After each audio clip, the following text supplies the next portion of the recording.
Alright, so this is my SMG project. It's kind of roughly inspired off of a Halo SMG. And yeah. Okay, well, this is the shooting test of my SMG. This is an ion-based system, and magwell can switch side, firing pin can rotate eventually. And yeah, here we go. Is that a mag? 10 rounds. I'm just shooting at point blank. But for Matt Wayne, this is the sight picture. I have the sight dead center right now. So, here we go. Damn it.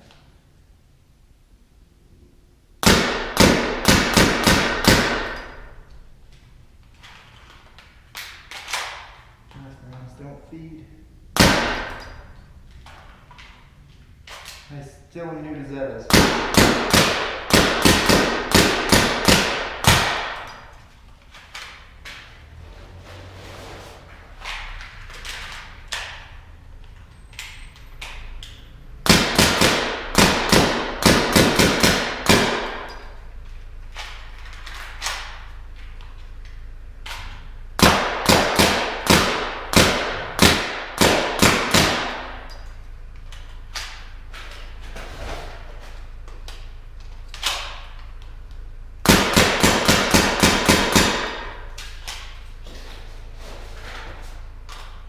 Oh, I am feeding Tipex 7 rounds, true feeds. I just fucked one up in the breech, in the magwell. These don't lock in as well as the Zetas. I'm working on it, and I just made a colossal mess. Oh man. Shit. I'm pretty partial to ions, so that's what this is. There's a couple modifications to the Ion that when I pull it apart here in a minute I will show you. The reg is an invert mini reg. Could certainly be an axe relay, but I found one of these for crazy cheap. Feeds currently with this magwell off of Zetas and Tipex true feeds. I only have 7 rounds for my Tipex, or I would use Milsig probably. It has currently a 12-inch stock ion barrel, and this was a fun little find, and this is just a slip fitting and then torsions down, and so now it has a suppressor. Not really, it's just PVC on the inside. Actually makes it louder, but it's a cool look. The front grip is removable and is just a standard Picatinny rail underneath, albeit with Ray Laskowski's shark tooth design.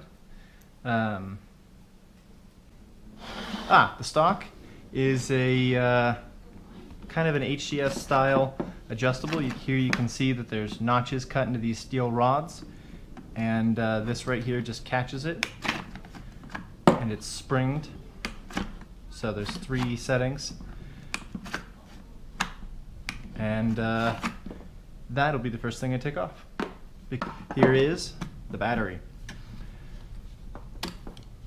And then out it comes. Okay, here you can also see that the eye wires are really short. I'm gonna have to make my own. Again, I hate doing it, so I've kind of put it off as the last thing.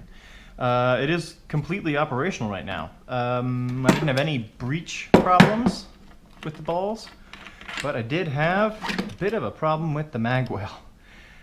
It doesn't take the true feed 7s very well unless because they're activated by that little pin inside. That hits, and then you have to push really firmly to lock it, or they don't. And so I pushed firmly and then noticed it was kind of coming out, so I pushed again and crushed a ball. Made a giant mess. That'll be fun. The neat thing is with the removable magwell is I can make other magwells. This also goes on the other side, albeit upside down. Now, if you were left-handed, or you wanted to feed on the right hand, or if I had a second magwell, you could have it on both sides, kind of thing. I have to get a lower profile QEV before I can do that, though. Really to come off. Here you can see on the back is the knob. Just kind of twists it. Right now it doesn't actually go all the way. This does have eyes, and they worked great. It was a really sure way. This does have a Blackheart board. The Ion I took it out of had one, so it has a little speaker. So every time you fire and it doesn't go boom, the board goes beep beep. Hey, there's nothing in here. So it's kind of a nice thing. I don't know if I'd hear it on a field. I never liked the Blackheart boards, but I picked up this Ion for 20 bucks. So I figured, screw it. It's worth it.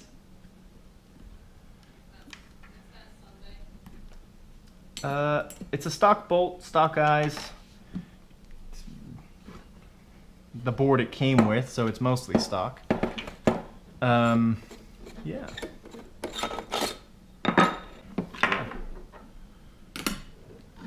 And then that is basically just a giant chunk of plastic. Most of it's aesthetic, and to kind of hold the battery and cover this board.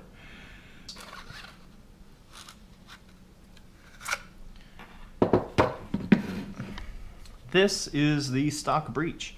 The only real change I've made to this is I might eventually mill it for first strike rounds. That's just a donut that goes over the end for the lever. And then obviously I cut this off. This was a lot easier to do than I thought it was. I marked it, and then I did it with a hacksaw, which is why it's not perfect. And then I sanded it down so that it was a little bit smoother and there's nothing for it to catch on or cut in the plastic. But it was actually not that bad. It's much harder to Dremel this out for a first strike than it is to just lop that off. Switch, in case I ever had to repair the board or something, is actually got a connector on it. So you just got to... Oh shit. I just broke that.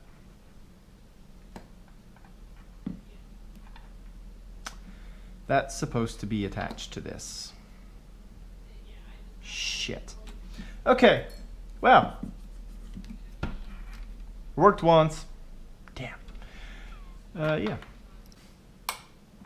And I did make this so that everything that attached to the actual Ion body itself was an Allen, and then the rest of it is Phillips or Phillips flathead hybrids.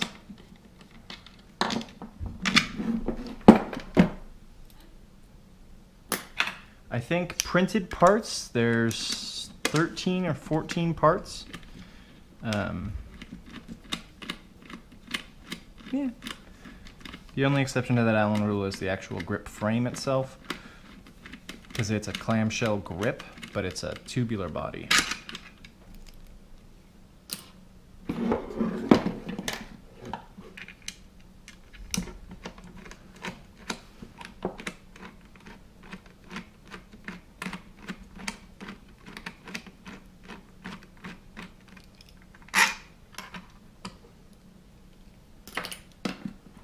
Those 3 screws, 1, 2, 3, out comes the front.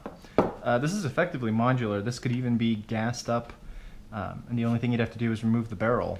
And I might print a couple other types of fronts, but overall it's sturdy as hell.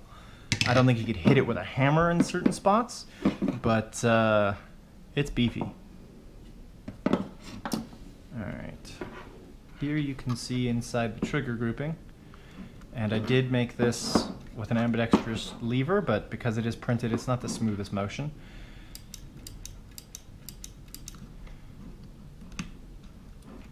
And the next print of the grip frames will have stoppers built in, but I wasn't completely sure, and I didn't want it to cut it off. So right now that's just hot glue. The next version will also replace these nails that I had to put through to keep the trigger grouping in place. I didn't plan for it, but with the spring, this trigger just wants to keep going up. And on the original plan, this was that much shorter and the trigger grouping came up against the bottom of the main body. And now it doesn't. So the next trigger frame I print will have a little piece of plastic to keep the trigger in place. And then I probably won't need these nails.